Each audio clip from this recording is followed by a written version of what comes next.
মটরশুঁটির পকোড়ি আপনারা এইভাবে বানিয়ে নিতে পারেন বন্ধুরা। নমস্কার বন্ধুরা, গানে গানে রান্নার চ্যানেলে সবাইকে স্বাগত। আর আমি আপনাদের আজকে দেখাবো এরকম একটা রেসিপি মটরশুঁটির, কাঁচা মটরশুঁটির। দেখুন কি শক্ত, ভাঙা যাচ্ছে না। কাঁচা মটরশুঁটির পকোড়ি এরকম, আর খেতে খুব দারুণ লাগে বন্ধুরা। এটা আপনারা কাসুন্দি সসের সাথে খেতে পারেন। আর এইরকমভাবে এটা দেখি খেয়ে সত্যি দারুণ বন্ধুরা। তা বন্ধুরা চলুন আমি কীভাবে বানাচ্ছি আপনারা দেখে নেন। বন্ধুরা আজকে আমি বানাবো বিহারি পকোড়ি, মানে পকোড়া যেটা বলা হয়, কিন্তু আমি ডাল দিয়ে বানাবো না, আমি কাঁচা মটরশুঁটি দিয়ে পকোড়া বানাবো। তো দেখুন এর জন্য মটরশুঁটি নিয়েছি আমি এখানে। তো মটরশুঁটিটা এখন আমি ভালো করে পেস্ট করে নেবো, বেশি মিহি করে পেস্ট করব না, মানে অল্প করে পেস্ট করব যাতে একটু দানা দানা থাকে। তো এটা আমি মিক্সিতে পেস্ট করে নেব। প্রথমে এখানে নিয়ে নিয়েছি একটু আদা, নিয়ে নিয়েছি আদাটা আমি এখন এই মিক্সিতে এর সাথে দিয়ে দেব, দিয়ে আমি পেস্ট করে নেব এটা। তো চলুন এটা পেস্ট করে নিই আমি। দেখুন বন্ধুরা একদম পেস্ট হয়ে গেছে, এরকমভাবে আমি পেস্ট করে নিয়েছি। বেশি পেস্ট করব না, একদম মোটামুটি দু একবার চালিয়ে বন্ধ করে দিতে হবে। যে এইভাবে পেস্ট করে দিতে হবে কাঁচা মটরটা। তা কাঁচা মটরের পকোড়ি বানাবো আজকের আমি। পকোড়ি তো আপনারা খেয়েছেন এরকমভাবে, যেটা পকোড়া বলা হয়। আর আপনারা দেখবেন রাস্তায় প্রচুর পকোড়া ভাজা হয়, কলকাতা বা বাইরে বিহারি এরা যে পকোড়াটা ভাজে, সেই রকমভাবে আমি একদম বানাবো। দেখুন এরকম নিয়ে নিয়েছি পেস্ট করে। এই পেস্টটা দিয়ে আমি এখন বানিয়ে দেখাবো আপনাদের দারুণ স্বাদের একটা পকোড়ি। এটা আপনারা বিকালে,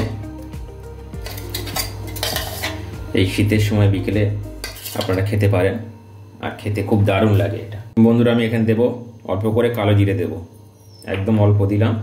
একটু হলুদ দেব, একটু অল্প, একদম অল্প অল্প দেব হলুদ। আর একটু বেসন দেব এখানে, যাতে এটা টাইট হয়, যাতে ছেড়ে না যায়। অল্প করে একদম বেসন দিলাম। আর বন্ধুরা মাস্ট দিতে হবে এখানে মুচমুচে করার জন্য চালের গুঁড়ো। আমি এখানে চালের গুঁড়ো দিয়ে দেবো, 2 চামচ চালের গুঁড়ো দিলাম, আর দেবো না। এই 2 চামচই যথেষ্ট। দিয়ে আমি এখন দেব একটু লবণ, দেবো স্বাদ মতন লবণ দিয়ে দিলাম। দিয়ে আমি এটা মিক্সড করে নেবো ভালো করে। দেখুন বন্ধুরা এইভাবে মিক্সড করে নেব। আর বন্ধুরা যখন আপনারা এই কাঁচা মটরটা পেস্ট করবেন, একদম মিহি করবেন না, একটু দানা দানা থাকবে, মানে একদম মিহি করলে কিন্তু ভালো হবে না। এইভাবে মিক্সড করে নেবেন ভালো করে। আর এটা কম সময়ে, আর এই পকোড়িটা খেতে খুব দারুণ লাগে। বিহারিরা বানায় বেশি বন্ধুরা এটা, এই পকোড়িটা ওরা ডাল দিয়ে বানায়, আমি মটরশুঁটি দিয়ে বানিয়ে দেখালাম আপনাদের।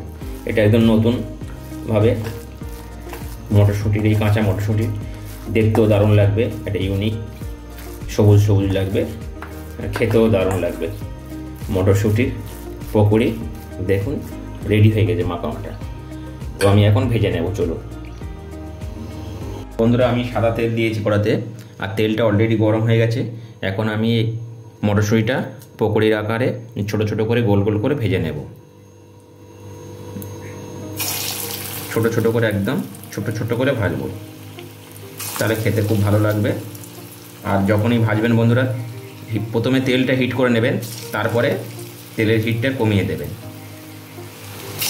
দিয়ে ভাজতে শুরু করবেন, তাহলে ভাজাটা সুন্দর হবে। এইভাবে ছোট ছোট করে নেবে একদম, তাহলে খেতেও ভালো লাগবে। বেশি বড় করলে কিন্তু ভালো লাগে না। এগুলো আপনাদের কলকাতার রাস্তাতে প্রচুর বিক্রি হয় এই পকোড়ি, আর সবাই লাইন দিয়ে খায়। একটুখানি ঠোঁয়ার মধ্যে দেয়, 3টে 4টে 5টা দিয়ে 10 টাকা করে নিয়ে নেয়। তো আপনারা এইভাবে বাড়িতে বানিয়ে খান, মটরশুঁটি দিয়ে বানান, খেতে আরও ভালো লাগবে। মটরশুঁটির পকোড়ি, এটা পেস্ট করার সময় আমি একটু আদা দিয়েছিলাম, আবার এটা আদা দেবেন বন্ধুরা। আদা না দিলে কিন্তু খেতে ভালো লাগবে না, আদাটা দিতে হবে মাস্ট। আর এইভাবে আমি সবগুলো দিয়ে দেবো কড়াতে, ছোট ছোট বলের আকার করে। আর বন্ধুরা এইভাবে আপনারাও বাড়িতে বানিয়ে নিতে পারেন, তাহলে সবাই পছন্দ করবে। বিকালের নাস্তাতেও খেতে পারেন এটা। শীতের সময় এগুলো খেতে খুব ভালো লাগে।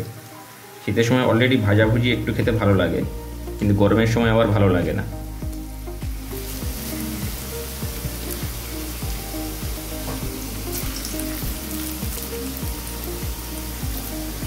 এখন বন্ধুরা এইভাবে আমি পুরো কড়াটায় তেলের মধ্যে দিয়ে দিলাম এইভাবে।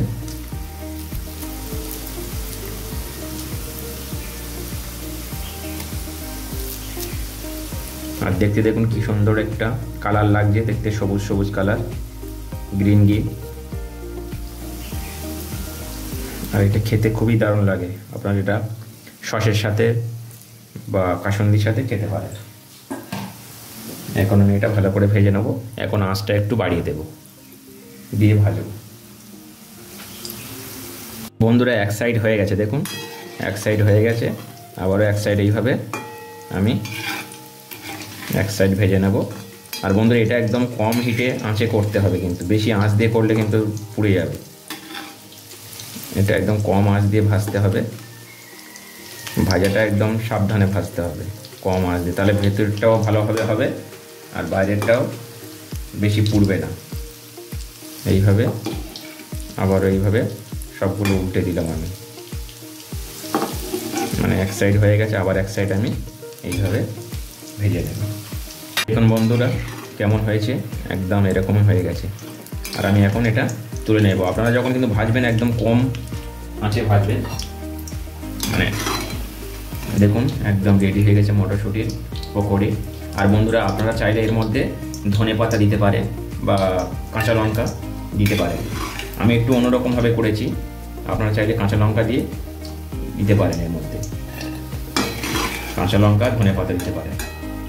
আমি একটু অন্যরকম স্বাদের বানালাম। ধনেপাতা কাঁচা লঙ্কা দিয়ে আমরা তো এমনি বড়া খাই, তাই এমনি প্লেনভাবে এইভাবে দেখুন এরকম লাগছে একদম। আবারও দিয়ে দেবো যেটুকু আছে ছোট ছোট করে, এরকম ছোট ছোট বলের আকারে।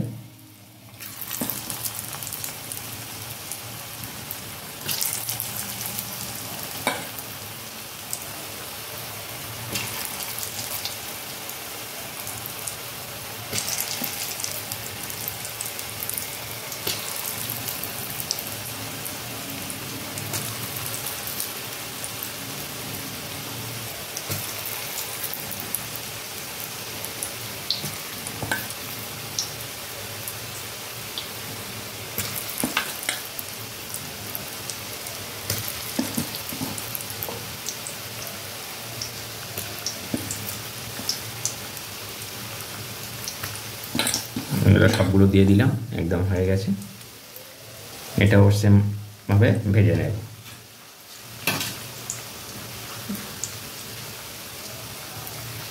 বন্ধুরা দেখুন এটাও ভাজা ভাজা হয়ে গেছে, সেমভাবে ভেজে নিলাম। এটা দেখুন এইরকম হয়ে গেছে। আমি এটাও তুলে নেব। দেখুন এইভাবে আপনারা ভেজে নেবেন। আর এটা খেতে খুব ভালো লাগে, সবাই পছন্দ করবে এটা। আপনারা যদি ঝাল খেতে চান তাহলে কাঁচা লঙ্কা আপনারা এর মধ্যে দিয়ে দিতে পারেন। আমি দিয়েছি একটা, ওই মিক্সি যখন করি তখন একটা দিয়েছিলাম। তো এইভাবে একদম রেডি মটরশুঁটির পকোড়ি আপনারা এইভাবে বানিয়ে নিতে পারেন বন্ধুরা। আর বন্ধুরা আমার রেসিপিগুলো কেমন লাগছে প্লিজ আপনারা আমাকে কমেন্টের মাধ্যমে জানাবেন। আর আমার চ্যানেলে যদি নতুন বন্ধু হয়ে থাকেন তাহলে প্লিজ চ্যানেলটা সাবস্ক্রাইব করবেন। এবং পুরনো বন্ধুরা তো আছেনই, আর আপনারাও আমার চ্যানেলটা সাবস্ক্রাইব করবেন। তো থ্যাংক ইউ, সবাই ভালো থাকবেন যে যেখান দিয়ে আমার ভিডিওগুলো দেখছে। আর এইরকম একটা রেসিপি আমি আপনাদের সাথে শেয়ার করলাম, কাঁচা মটরশুঁটি দিয়ে পকোড়ি। তাই বাই বাই, আজকের মতন আবার নতুন রেসিপি নিয়ে আপনার সাথে হাজির হব।